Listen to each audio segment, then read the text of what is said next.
देखा है तो है जब घरे चली आवा ना हाँ तो जल्दी जाए का मन ना करेला। अरे तो रुक कहे न जाता ए जे का हो समझा ना ना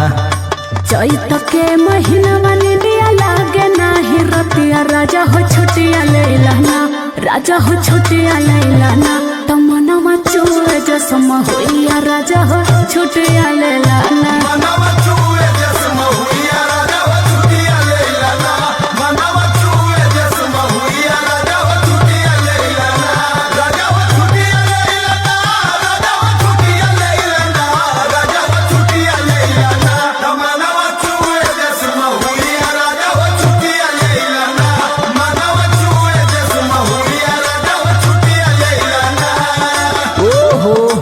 का रोई देबू।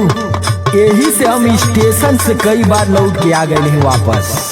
जब जब कहिलो मुजार के बहरवा मुँह गिराई हो ले लूना मुँह गिराई हो ले लूना तरंग के लाले लाले उठवाया झुराई हो ले लूना रंग के लाले लाले उठवाया झुराई हो ले लूना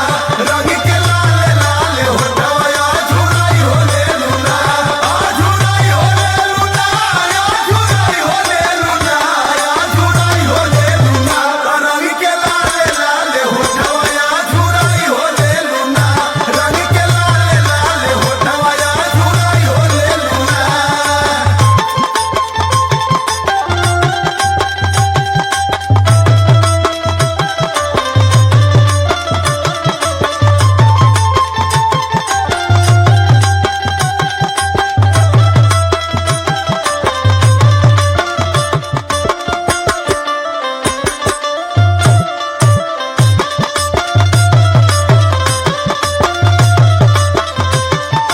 जब तू ना रहेला ना तो लगेला कि घरवा काटे धावेला। अरे तो घर में रहले से ना न चली। अरे तो कुछ दिन रुक जा ए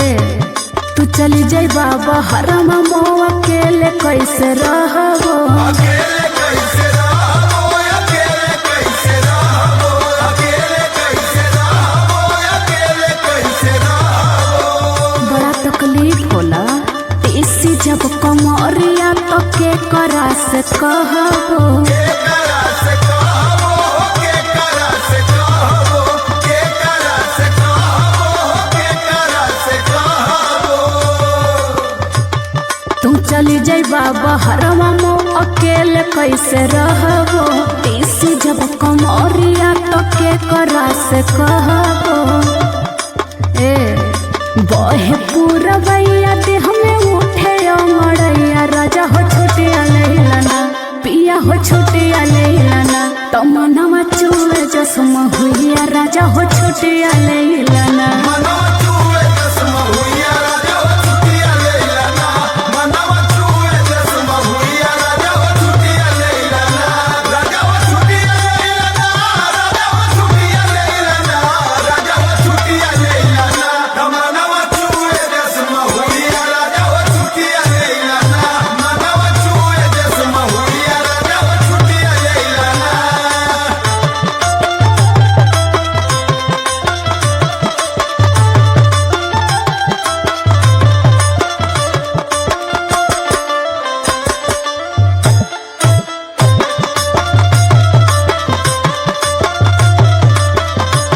देखा जे मन मार के बहरे रह गए ना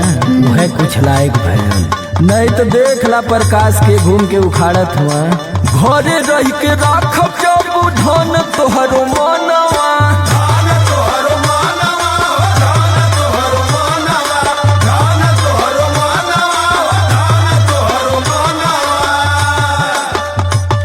तो कैसे के पूरा होई सोचल सपनावा